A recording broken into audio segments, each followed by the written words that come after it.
Yang keempat, kalau sedang bekerja diganggu orang, ada yang mau menyingkirkan, menyungkurkan, menyudutkan, Masya Allah, Allah langsung yang tolong tanpa perantara. Dalilnya jelas, bukan hanya hadis tapi langsung Quran. Quran surah ke-17 ayat 79 sampai 81.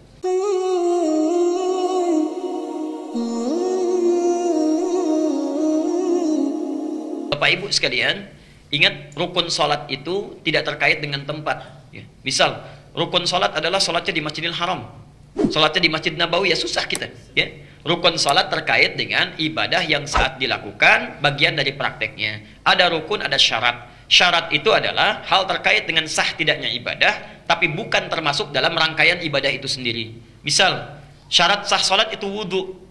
Wudu bukan bagian dari rangkaian salat, nggak ada misalnya takbir kemudian wudu dulu, nggak ada begitu kan? Jadi sebelum kita salat, wudu dulu. Orang yang salatnya tanpa wudu, benar salatnya dari takbir sampai salam nggak ada yang salah, tapi tidak sah karena tidak wudu.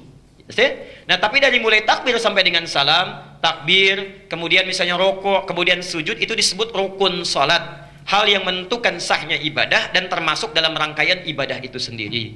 Adapun di luar itu disebut dengan mutammimah, penyempurna, yang melahirkan fadilah-fadilah, keutamaan-keutamaan yang lain. Misal, ada salat dari segi waktu, keutamaan dari segi waktu. Salat yang ditunaikan di malam hari itu lebih utama dibandingkan di siang hari, yang sunnah. Dalilnya misalnya Quran surah 73 Al-Muzammil ayat ke-6. Inna nasyi'atal laili hiya asyaddu wat'aw wa aqwamu qila. Bangun malam itu kalau dilakukan lebih khusyuk, lebih menyentuh dibandingkan dengan salat di siang hari. Ada keutamaannya karena tidak banyak gangguan, tidak banyak aktivitas, sentuhannya lebih cepat. Karena itu syaitannya lebih kuat. Syaitannya lebih kuat. Jadi ada syaitan khusus yang menggoda orang sholat, namanya dasim, namanya khanzab. Khanzab, Jadi ada jenis-jenis setan, ada setan khusus yang menggoda orang sholat, namanya apa? Khanzab. Khanzab ini akan menggoda orang sholat dari mulai selesai adzan berhenti. Hadis Al-Bukhari nomor hadis 608. Jika adzan sudah dikumandangkan, maka setan akan lari meninggalkan anak cucu Adam, redaksinya wa alaihi dharatun, sambil terkentut-kentut. Maksudnya saking tidak sukanya sama orang sholat, suara adzan pun kalau ada baunya nggak mau cium dia, nggak mau cium. Makanya orang nggak pernah sholat pun, bahkan non muslim pun, kalau adzan sedang berkumandang bisa mengingatkan pada teman yang Islam, sudah adzan, kamu belum sholat, karena setannya sedang pergi. Teruskan hadisnya, wa idza thuwiba, kalau adzan selesai dikumandangkan, fa'ada, maka setan akan kembali menggoda orang yang akan sholat itu. Makanya jangan heran, setelah selesai adzan, orang Islam pun akan mengatakan, baru adzan, belum qomat. Karena setannya balik lagi.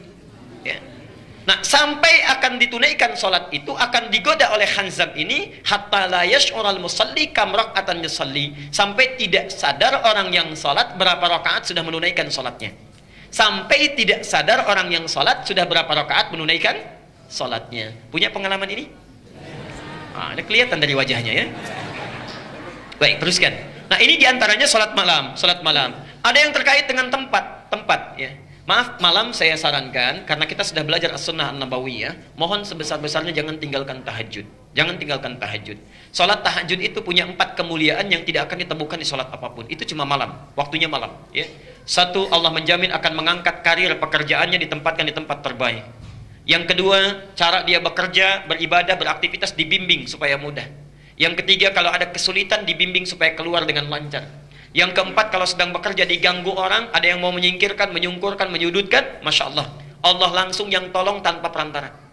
Dalilnya jelas, bukan hanya hadis tapi langsung Quran. Quran surah ke-17 ayat 79 sampai 81.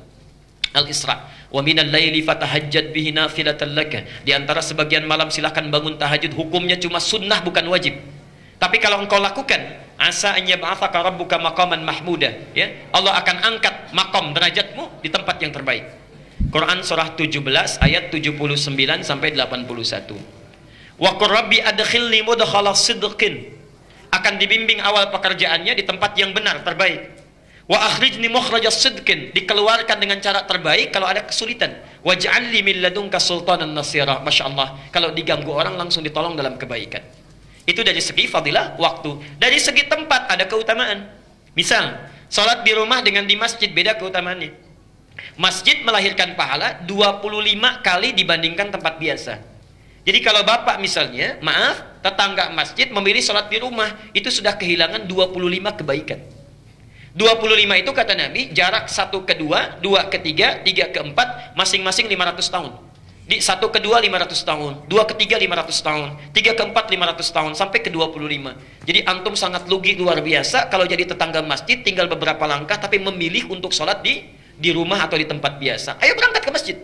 Saking sayangnya kepada kita Allah, sampai langsung masjidnya ditetapkan di samping rumahnya. Masih nggak mau berangkat juga, Masya Allah. Karena itu Nabi saking kesalnya dikecam itu, dikecam. Lebih baik dibakar saja katanya rumahnya ya. Abu Bakar pernah memberikan fatwa itu. Orang yang sengaja nggak mau ke masjid, menantang-nantang masjid, ya, artinya melecehkan masjid maksudnya, melecehkan masjid. Bukan kalau ada nggak, ya, oh ini tetangga nggak ke masjid, dipraktekkan, bakar aja rumahnya. Nggak begitu. Ya. Dilihat dulu, ini orang yang melecehkan masjid, menganggap masjid tidak ada nilainya, ya. Kemudian memilih sholat di rumahnya walaupun dekat dengan masjid, itu seperti orang terbakar. Lebih baik dibakar rumahnya. Perbandingan. Ya. Nah, yang ketiga adalah keutamaan masjid-masjid khusus seperti Masjidil Haram. Yang kalau ibadah di situ, Masya Allah, itu sama dengan dapat pahala 100.000 kali dibandingkan masjid biasa. Misal, tadi sholat subuh 2 rakaat. Kalau di Masjid Al-Ihsan kita dapatkan sholat, tunaikan dengan baik, pahalanya 1. Di Masjidil Haram kita sholat, itu sama dengan 100.000 kali sholat tanpa henti. Saya mau tanya, bisa nggak konsisten selama seminggu salat subuhnya di masjid terus? Selama seminggu? Bisa? Sebulan? Belum tentu. Belum tentu. Mungkin sakit, mungkin ada halangan, mungkin ada dinas macam-macam, mungkin di perjalanan, belum tentu. Belum tentu. Walaupun kita akan berangkat, belum tentu kondisinya memungkinkan. Masya Allah, orang yang sholat sekali di Masjidil Haram dan berjamaah dia, maka pahalanya seperti 100.000 kali sholat, 100.000 hari sholat subuh tanpa henti. Tanpa henti. Berapa tahun itu? Tidak putus-putus. Itu keutamaannya. Nah, karena itu bagi Anda yang sudah dekat dengan Masjidil Haram, Masjid Nabawi 1000 kali. Kalau sudah dekat, jangan memilih di hotel atau area yang tidak masuk dalam Masjidil Haram. Seringkali menipu itu, ya. Walaupun yang menipu itu kadang-kadang kelihatannya nyaman, nikmat. Baru keluar hotel, aduh Masya Allah ya, kalau saya hotelnya di Zam-Zam, sholatnya mudah lagi. Begitu keluar langsung ada garis merahnya, safnya langsung Masjidil Haram. Padahal itu bukan saf masjid. Keluar Masjidil Haram, maaf, keluar Zam-Zam, di bawah kan suka ada ya, di area mall itu. Kemudian ada garisnya, merah sudah dibuat, saf, itu bukan saf masjid. Kalau tidak bersambung dengan saf yang di depan, tidak masuk safnya. Ayo tinggal beberapa langkah.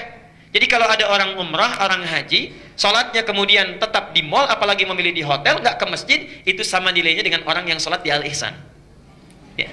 Kecuali ada keadaan darurat yang sifatnya memang menjadikan tidak bisa ke masjid. Seperti tadi yang disampaikan, istri sakit, keadaan tidak bisa ke masjid, yang kalau ditinggal ke masjid perasaan tidak tentram, khawatir terjadi apa-apa, kalau ke masjid pun jadi madarat, diminta untuk istirahat. Bagaimana yang terbaik? Yang terbaik adalah memilih menemani istri di situ, tunaikan sholat berjamaah, pahalanya ada, dan tanamkan pada jiwa kita, ya Allah, berkeinginan kami ini untuk pergi ke Masjidil Haram. Tekad kami kuat sampai datang ke sini. Namun keadaan memaksa kami untuk keadaan seperti ini. Kalau tidak engkau tetapkan juga tidak mungkin terjadi seperti ini.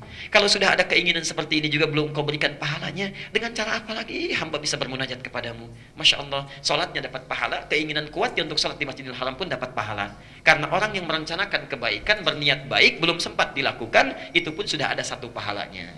Jelas sampai di sini?